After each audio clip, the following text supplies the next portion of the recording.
Terra resultó ser un fracaso como protocolo. Lamentablemente, esto trajo consigo una gran cantidad de pérdidas económicas a exchanges y también a personas. El evento fue muy interesante de revisar en las redes sociales, y como estoy en mi etapa de cuestionar al sector cripto, me puse a pensar en la subjetividad que reina en el sector y cómo influye en el pensamiento colectivo que mueve al mercado. Yo soy Daniel Vargas, fundador de cursosbitcoin.com, y hoy vamos a preguntarnos qué proyectos cripto podemos considerar como exitosos y cómo definimos el éxito dentro de cripto. ¿Estás escuchando Bitcoin en español? ¡Comenzamos! Últimamente te he compartido mi postura crítica hacia el sector cripto, postura que he adoptado con el objetivo de darle una base más sólida a mi portafolio y que pues simplemente comparto contigo, no con la intención de convencerte, sino de generar un debate alrededor de este punto que también te sirva para tomar mejores decisiones con base en la conclusión a la que puedas llegar por tu cuenta. He sido crítico, por ejemplo, en cosas como a qué le llamamos criptomoneda hoy en día.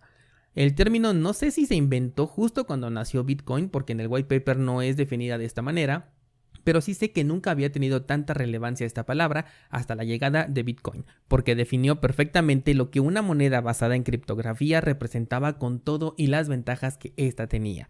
A raíz del éxito de Bitcoin salieron otros proyectos a los que llamamos altcoins, tokens o criptomonedas. Estos proyectos se enfocaron tanto en buscarle un defecto a Bitcoin que al momento de exponer su propuesta se olvidaron de incluir todo aquello que convertía a Bitcoin en Bitcoin. Montones de proyectos en 2017 vieron la luz bajo el concepto de que querían solucionar los problemas que tenía Bitcoin y se autoproclamaban la evolución o incluso el Bitcoin 2.0. Muchos de ellos hasta adoptaron el nombre de Bitcoin antes de cualquier otro agregado que le quisieran poner, e hicieron bifurcaciones de la cadena con tal de generar una mayor tracción. Ninguno de ellos logró sobrevivir. Afortunadamente esta moda ya pasó, pero después llegó Ethereum. Ethereum nació bajo las propias palabras de Vitalik Buterin para convertirse en la computadora del mundo y demostrar que un medio de intercambio de valor no podía tener comisiones tan altas porque eso era simplemente ridículo. Una vez que Ethereum no consiguió ninguno de esos dos objetivos, se repitió nuevamente este proceso ocurrido con Bitcoin. Montones de proyectos que se dedicaron a identificar los problemas que tenía Ethereum y se enfocaron tanto en buscarlos que se olvidaron de nuevo de copiar o mejorar aquello que sí funcionaba de Ethereum, convirtiéndose, según el marketing, en Ethereum Killers y, según la evidencia que tenemos, en clones mal hechos de Ethereum. Y la diferencia de enfoque en el desarrollo de proyectos considerados cripto contra la que podemos comprobar en Bitcoin es abismal, porque por un lado en cripto se la pasan buscando problemas que resolver en el mejor de los casos, y de ahí para abajo, porque si no encuentran problemas entonces se lo inventan para así poder ofrecer una solución, y si no se la pueden inventar entonces terminan mintiendo y crean modelos económicos que muchos se niegan a considerar como piramidales, pero así son. Mientras tanto, en Bitcoin, las actualizaciones tangibles, o sea, las que hoy en día son parte del protocolo, han surgido desde las preguntas ¿qué necesita el usuario al utilizar Bitcoin? O bien, ¿cómo podemos mejorar la interacción del usuario con Bitcoin? Es decir, primero piensan en el usuario y después vienen las propuestas que desencadenan un consenso y terminan en una actualización, que muchas veces ni siquiera es necesario entender esta actualización para poder disfrutar de sus beneficios. Lo interesante es que ningún proyecto hasta el momento ha conseguido resolver los problemas que tiene Ethereum, ni siquiera el propio Ethereum lo ha conseguido, y si ni el proyecto original ni la incontable cantidad de clones lo han conseguido resolver, entonces ¿qué es lo que tenemos dentro del sector cripto? Lo ocurrido con Luna la semana pasada me hizo darme cuenta que estamos en un bucle, o bueno, cripto está en un bucle, porque salen los proyectos despampanantes, los youtubers dicen que son proyectos sólidos, que sus desarrolladores, que sus fundamentales, y finalmente terminan olvidados después de un tiempo, no sin antes haber dejado unas muy buenas ganancias de capital, todo en términos de dinero fiat y de manera escalonada porque así es el esquema que están manejando. Que quiero decir que los primeros beneficiados son los desarrolladores, los inversionistas privilegiados y ya después las primeras personas que entraron al proyecto, dejando al último a las que probablemente tengan que aceptar las pérdidas. Antes de grabar este episodio agarré mi lista de seguimiento de criptomonedas para hacer un experimento y busqué allí cuáles eran las criptomonedas que tenían una historia por lo menos desde 2016, es decir que ya vivieron su momentum, tuvieron un mercado alcista y también ya vivieron un mercado bajista en su historial. En términos de precio, de los 92 proyectos que tengo en mi lista de seguimiento, solamente pude encontrar 5 proyectos que tienen una historia desde 2016 y que además sigan vivos, y de esos 5 incluso creo que vamos a tener que descartar a uno de ellos. El primero fue por supuesto Bitcoin, proyecto que sin duda se vuelve cada día más sólido, más descentralizado, más seguro y más resistente a la censura. El segundo seguro que ya te imaginas cuál es, Ethereum, una propuesta increíble aunque un poco mal ejecutada. Después vino Monero, cuyo precio no refleja realmente la utilidad que tiene, pero es un proyecto que se ha mantenido en constante desarrollo sin pedir nada a cambio y es completamente funcional. No me queda ninguna duda de que ha crecido y de que sigue vivo. Después me encontré con Litecoin, que no tiene mucho que ofrecer, pues se trata de un clon rápido de Bitcoin, pero el gráfico pues demuestra que sigue vivo. Tiene historia suficiente y además están implementando algo que le puede dar su propia identidad, separándolo ahora sí de la visión de Bitcoin, que es la privacidad. Y por último, y el que quizás tenemos que descartar, es Dogecoin, porque sigue vivo, sí, pero es una shitcoin y su precio con respecto a su histórico nos dice que el proyecto prospera, pero bien sabemos por qué es que el precio se encuentra tan alto. Fue solamente por FOMO, y si está ahí es porque los que tienen pérdidas pues no lo quieren vender porque tienen la esperanza de recuperar su inversión, mientras que del otro lado no hay muchos interesados en comprar una shitcoin que tiene emisión infinita al precio actual. Todos los demás gráficos que revisé tenían la misma estructura y te invito a que analices en TradingView en un gráfico mensual. Es importante que el marco temporal sea mensual para que tengas un panorama más amplio. Revísate unas, 20 o incluso si puedes 50 criptomonedas a la sala. Es un ejercicio que no te va a tomar más de 10 minutos. Compárteme qué fue lo que viste en los gráficos, porque yo lo que vi fue un bucle que se repite una y otra vez. Y en esta lista de seguimiento de 92 proyectos, por lo menos la mitad eran Ethereum Killers. Mi apuesta para los contratos inteligentes sabes bien que es Cardano, pero se están tardando demasiado y no están demostrando nada hasta el momento. Quizás esa llegue a ser su mejor arma, no lo sabemos, pero también quizás termine repitiendo el bucle con el que me encontré en todos estos proyectos. Esto me hizo recordar una conversación que tuve con un descentralizado y que la puedes encontrar en el grupo de Discord. En esta conversación debatíamos sobre que no todo es negativo porque la experimentación de los proyectos cripto nos ha entregado cosas muy interesantes.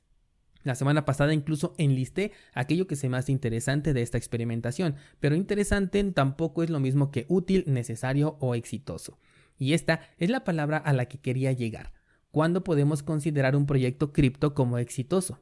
Es aquí donde entra la subjetividad de la que te hablaba al principio, porque todos los proyectos que encontré y repitieron el bucle fueron nombrados como exitosos tanto por sus propios desarrolladores como por algunos youtubers y por supuesto por muchos de los seguidores que apostaron su dinero ahí. Pero no estamos en el sector deportivo, en donde un campeón olímpico siempre será considerado exitoso por su trabajo a pesar de que ya no lo ejerza, o un empresario, incluso una marca. Kodak la podemos considerar como una empresa exitosa en su momento, aunque después las malas decisiones que tomaron hicieron que quizás tú que me estás escuchando no sepas ni qué empresa era Kodak. Pero en cripto ni siquiera llegan a ese momento de gloria sostenida, sino que es una montaña rusa pero al revés. Nace, explota y muere lentamente. La caída es la que se ejecuta de manera lenta debido a que los inversionistas que tienen fe en que su inversión se va a recuperar, pues se mantienen ahí hasta que desisten, mientras que el CEO y los desarrolladores ya están trabajando en su próximo proyecto cripto para repetir una vez más este mismo bucle. De hecho, te lo mencioné hace poco, tenemos el ejemplo del fundador de EOS, que ya tiene como 5 proyectos, 5 bucles que han repetido con diferentes proyectos cripto. También el CEO de Ripple, que después hizo lo mismo con Stellar Lumens, el de Ethereum con Polkadot y con Cardano, e incluso el mismo Do Kwon, creador de Terra, que la semana pasada nos enteramos de que ya había creado una moneda estable algorítmica antes y que también se le había desplomado igual que el UST. O sea que con este ya lleva 2 y va por la tercera. Entonces, ¿cuántos de estos proyectos cripto realmente son exitosos y con qué métrica definimos su éxito? Porque quizás esos proyectos cripto que repitieron el bucle al ver su gráfica podemos descartarlos, pero si nos enfocamos en los 5 que podemos decir que sí han sobrevivido, yo te pregunto, ¿es Dogecoin exitoso? Por un lado puede ser que sí, porque consiguió un soporte de una comunidad que lo utiliza de manera constante, siendo una moneda que fue creada para burlarse del sector cripto. Por el otro lado, no es exitosa porque no tiene un objetivo, por lo tanto no tiene nada que alcanzar ni que celebrar. Además, es insegura, es centralizada por la baja participación de los validadores y es manipulable por lo que pudimos ver con Elon Musk. Ahora, ¿Litecoin es exitoso? sigue vivo y su precio no se ha desplomado. Quizás algunos consideren esto como éxito, pero por otro lado no propone nada nuevo, solamente es un Bitcoin más rápido pero también más inseguro, menos descentralizado y que está aventando una moneda al aire buscando una privacidad opcional con la nueva actualización que van a implementar, lo cual le podría jugar también en su contra si los exchanges deciden deslistar esta moneda justamente por las características de privacidad que ni de lejos se acercan a la de Monero. Esto le podría jugar completamente en contra a Litecoin. Si pasamos a Monero, ¿es exitoso? Bueno, pues su gráfica demuestra un crecimiento sostenido en el precio con sus correcciones, por supuesto, pero ya tiene una historia que demuestra que se ha recuperado. Además, su objetivo es ser una moneda de privacidad y está 100% cumplido. No se ha conseguido aún romper la privacidad de Monero y mira que intentos no han faltado. Y a pesar de que esta privacidad no se ha conseguido romper, los desarrolladores no han hecho otra cosa más que hacerlo todavía más difícil. Por último tenemos a Ethereum. ¿Es exitoso? Algunos pueden decirnos que sí, porque hasta le llaman el segundo proyecto más importante solo porque está en el número 2 del CoinMarketCap. Pero bueno, Luna vino y nos explicó que la posición en este listado no tiene ninguna importancia. Ningún Ethereum Killer ha conseguido desbancar a Ethereum, eso es un punto súper positivo. Y creo que si algún día un proyecto cripto logra desbancar a Ethereum, no será porque ofrece un mejor resultado, sino por acciones propias de las personas que están detrás de Ethereum. El legado que ha dejado Ethereum en cripto es innegable. Mucho de lo que hoy se nos hace normal nace gracias a la existencia de Ethereum. Y no le quiero quitar puntos, pero sí quiero dejar claro que Ethereum nace de la existencia de Bitcoin. Por otro lado, Ethereum ridiculizó las comisiones de Bitcoin. Bueno, Vitalik Buterin lo hizo y las de su proyecto son más caras casi todo el tiempo.